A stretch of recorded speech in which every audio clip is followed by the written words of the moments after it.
steel makers of the world.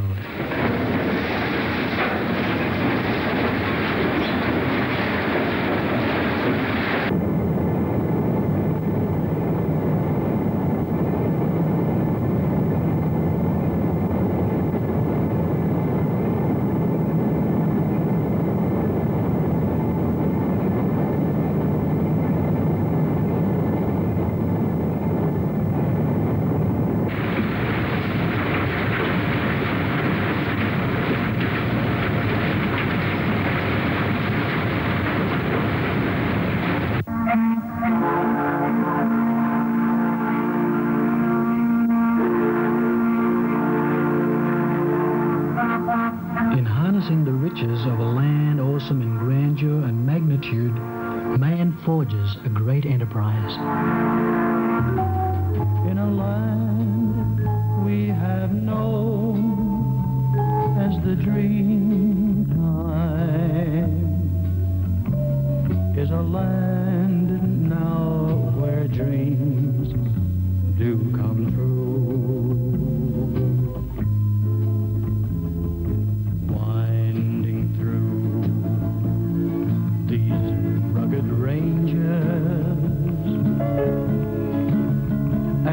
Rocky canyons of this vast land, where the mulga, giant anthills,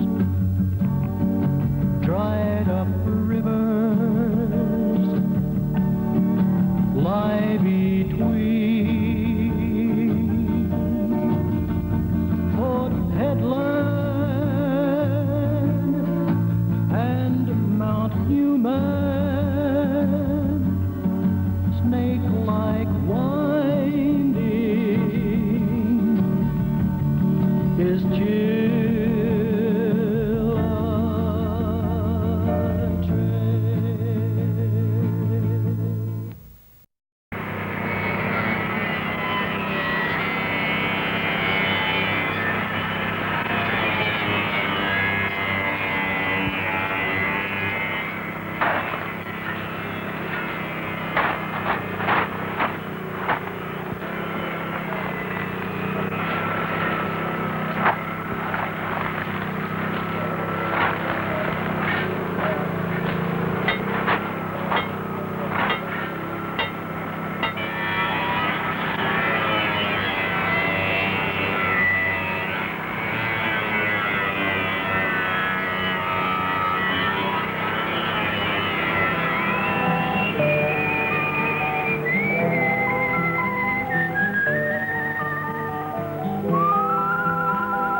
chill of the night and the thirst of the day to keep the trains rolling on the permanent way.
Number 74, SEVENFOUR, 20th of February 1975.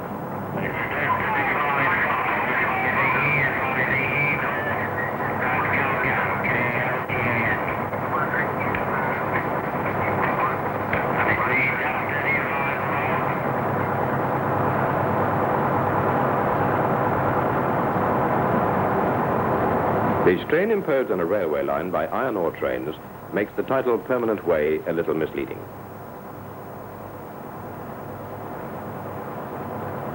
The tremendous weight of the trains causes wear and damage to the track to quite an alarming extent.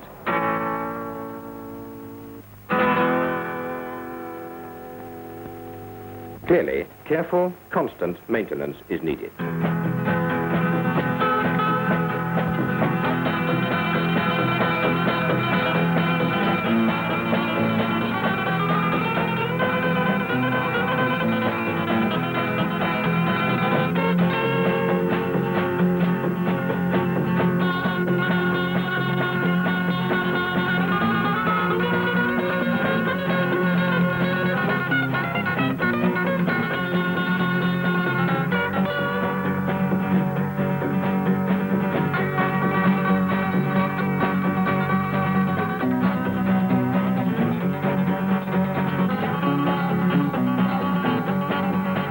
Newman Railroad is 425 kilometers long, and it handled 28 train movements a day.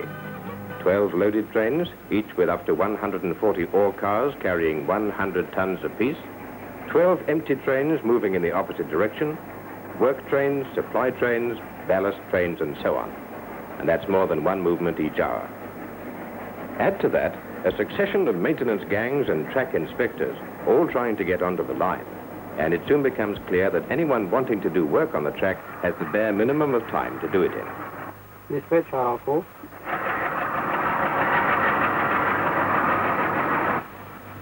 Dispatch RL4. RL4, Headland. Can we on track 203.6 and head south? Negative, Dave. There's an empty train coming through there in a few minutes.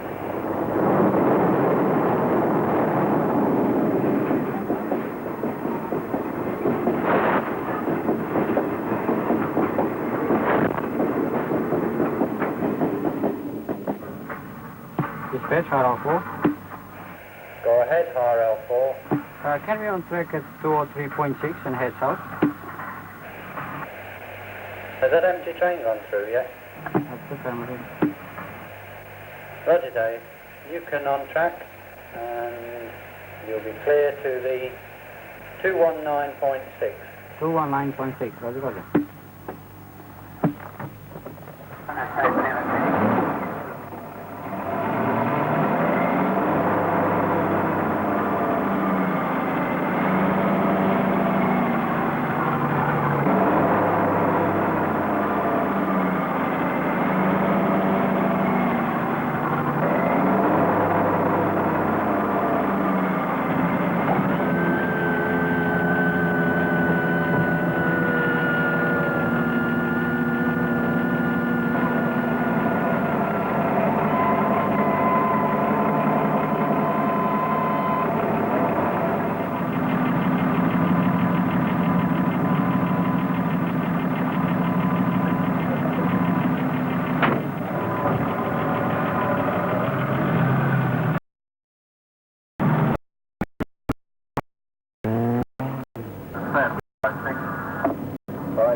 The track inspector a high rail vehicle along the track, looking at damage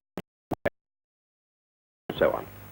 Every centimetre of the 425-kilometre track is inspected every day, and any defects are reported. The inspectors hold regular to discuss their findings with track and foremen. Efficiency.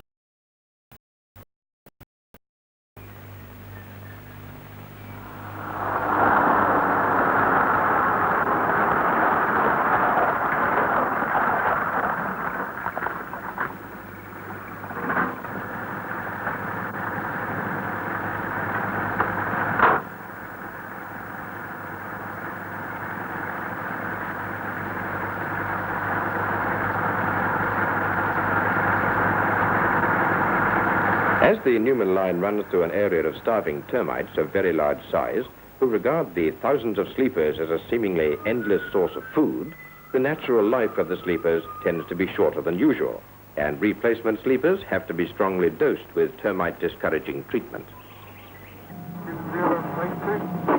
An essential element of track maintenance is radio communication, which is centered in the train dispatch area. Vehicles and machines are equipped with radio, and the dispatchers keep a constant check on the position of every item of equipment and every track maintenance operation. Ah, then, Reg. What's he like? High Rail 7 is cleared down to Turner at the moment. Nobody knows about him. Tampa 3 at the 138, and he's to clear into Abydos. To where?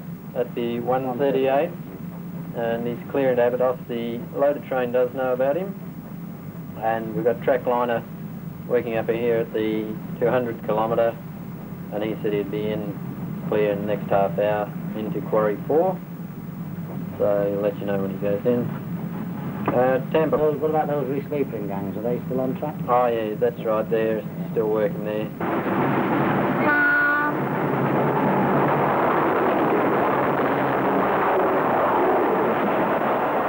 In fact, of course, the re-sleepering gang is not working on the track at this particular moment because of a passing train.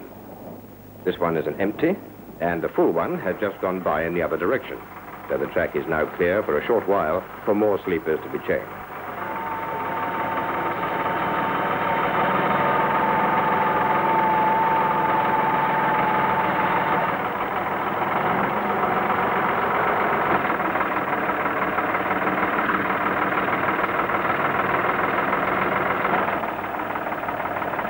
Even so, it takes valuable time to get the machine back onto the track and back to its working area.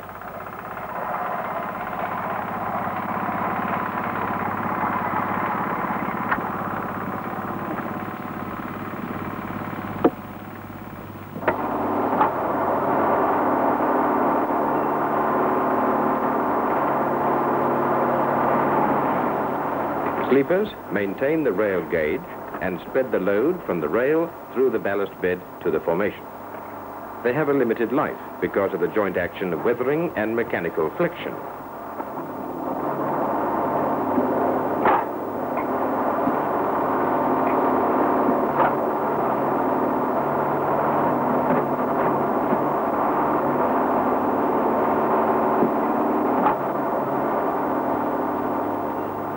Replacement sleepers are treated against weathering as well as against termites.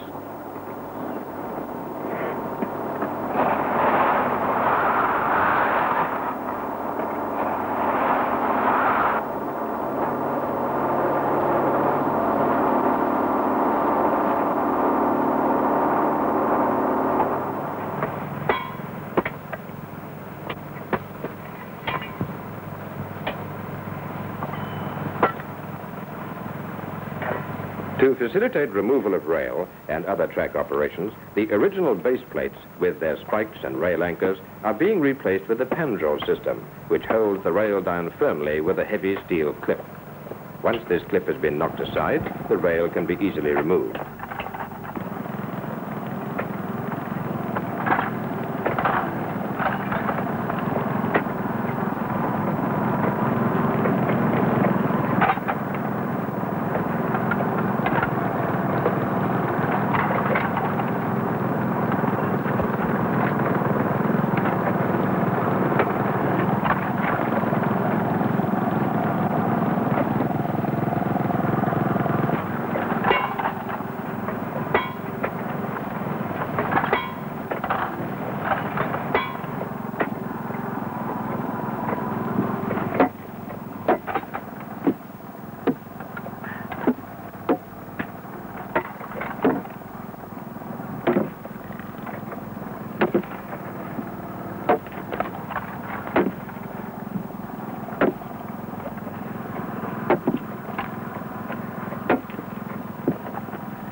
Again, time is not on the side of the rail gang.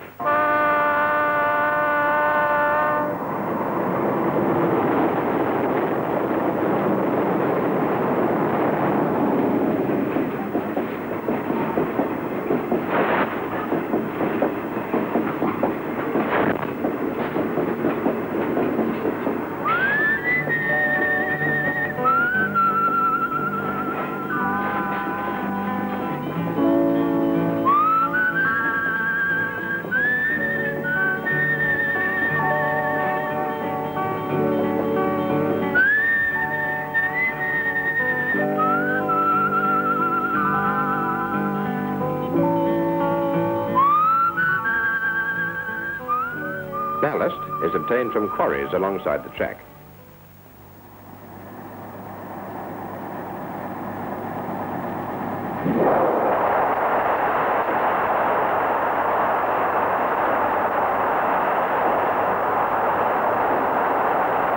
The purpose of the ballast is to provide a resilient bed for the rail and sleepers, which also provides drainage and can be maintained.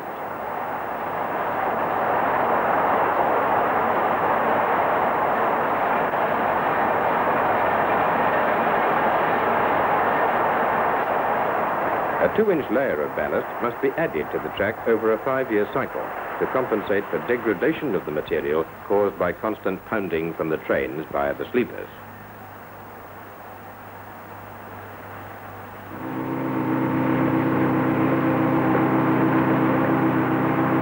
Large-scale, expensive machinery is required to maintain the track in good condition.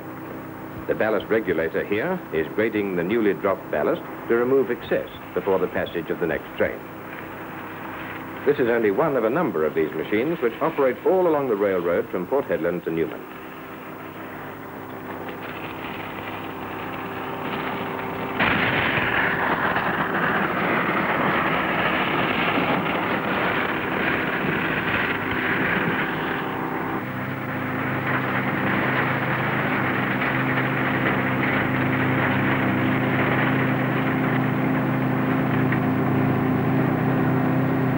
Further down the line, a line tamper is correcting the level and alignment of the track.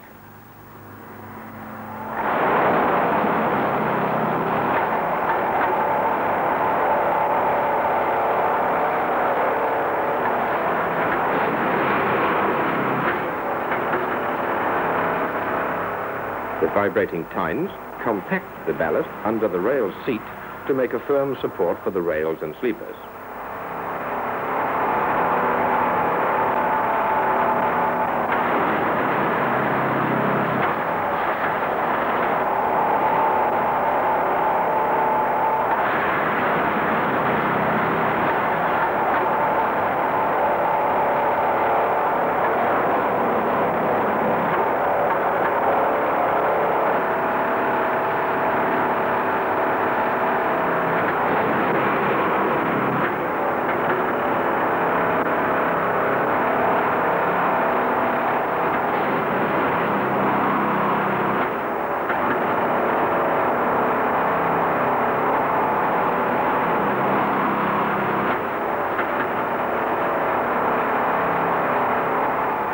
When a train is approaching, the off-track message gets through to everyone.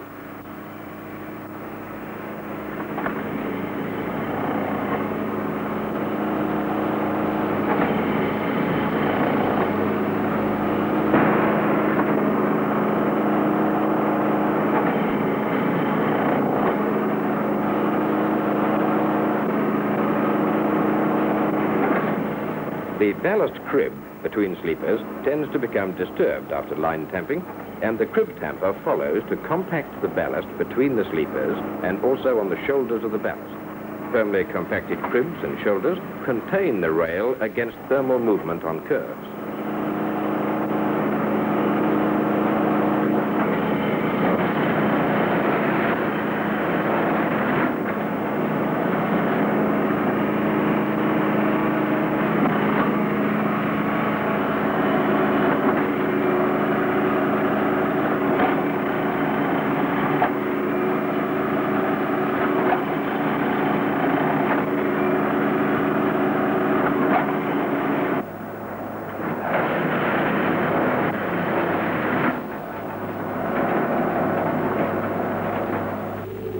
Track maintenance is not confined to daylight.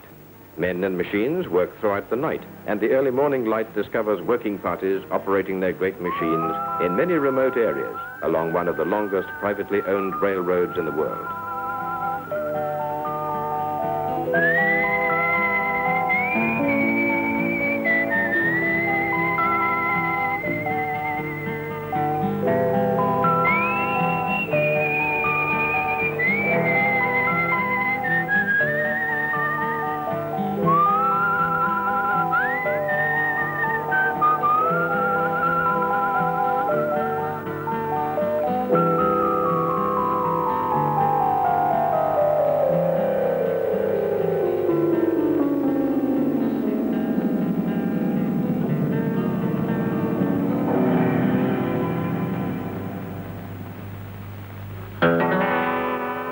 Track inspection is not all done by eye and experience, as many defects are not apparent to the eye. So the track is also scanned by vehicles containing sophisticated electronic equipment which can detect flaws inside the steel. One of these vehicles is the Sperry car, developed by Sperry Rand as part of a research project and which has proved invaluable on the Newman Port Hedland line.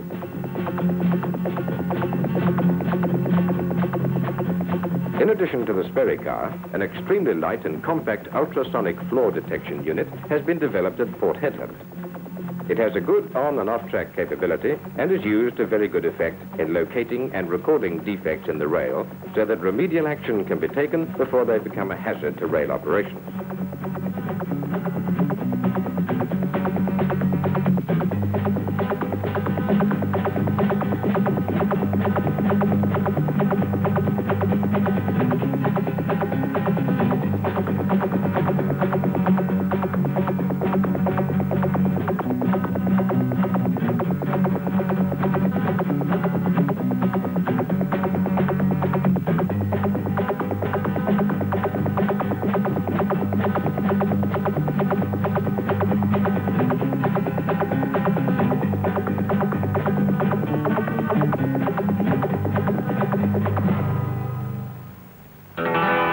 Curves mean corrugations in the rail. Mainly, these dangerous undulations seem to be caused by heavy trains imposing undue rail stress on curves.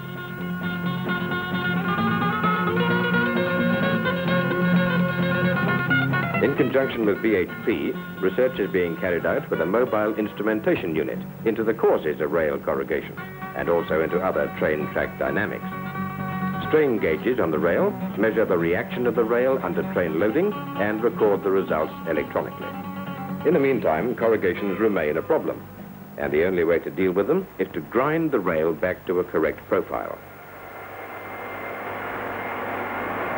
Spino of Geneva operates a rail grinding unit on the line to reduce the accelerating propagation of corrugations.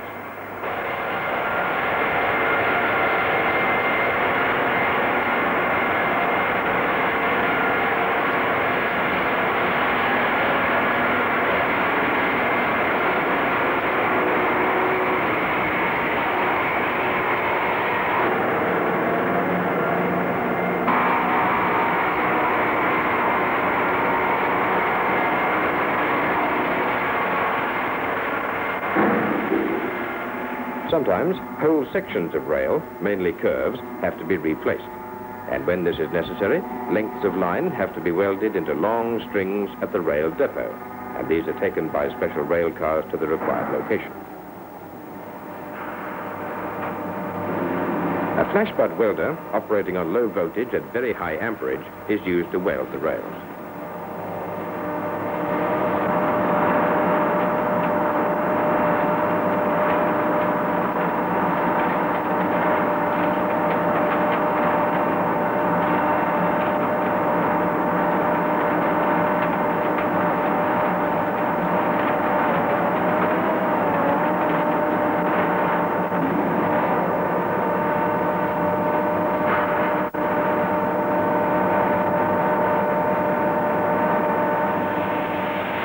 Where repairs or insertions have to be made on the track, the thermit welding system is used.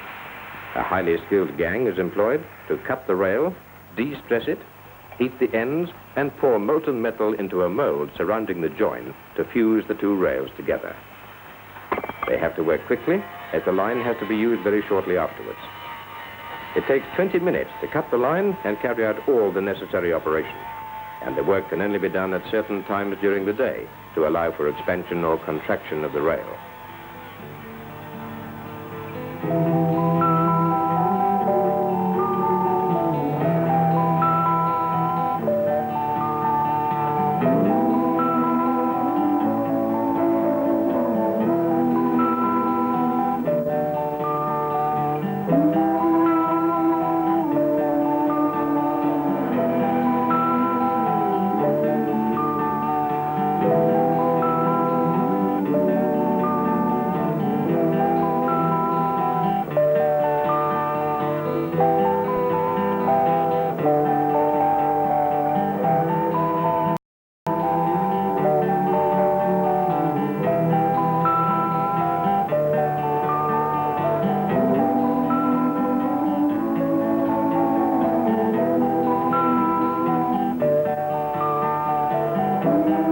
You've seen just part of the story, and it's a continuing story. Day in and day out, the men and machines of the track maintenance department fight a never-ending battle to maintain the track in good condition and to keep the trains rolling on the permanent way.